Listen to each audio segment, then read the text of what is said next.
Life kau is all about you. Baru saya faham satu benda. Bila kau belajar sesuatu kerana passion, automatik kau boleh dapat.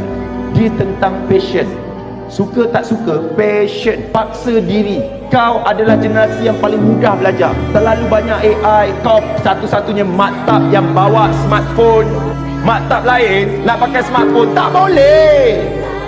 Sebab tu kau kena bangga, kau kena berterima kasih pada pengetua kau. Tapi bukannya smartphone tu menjanamkan hidup kau, life kau. Kau kena tanya hidup kau, apa yang kau nak. Kalau hari ni kau hanya sekadar bercinta, seronok sini sana, happy, selfie, muka comel, seronok, oh B, I love you B, I pun rindu you, I tak mogok ni B. Penat jugalah. Sibuk sangat benda-benda macam tu. At the end awak akan realise one day,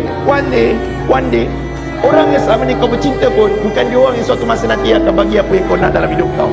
Bukan dia orang yang suatu masa nanti akan hantar kau study tempat yang paling tinggi. Sebab tu kau kena faham satu benda abang kakak. Life kau is all about you. Seriously, it's all about you. Atuk aku korbankan, dia ambil duit simpanan dia untuk hantar saya ke universiti. You tahu apa universiti? Universiti Kuala Lumpur. Kenapa? Sebab aku nak masuk IPTA tak dapat. Saya hanya belajar main-main masa SPM. Awak tahu best saya siapa yang dapat straight A? Budak kelas belakang sekali.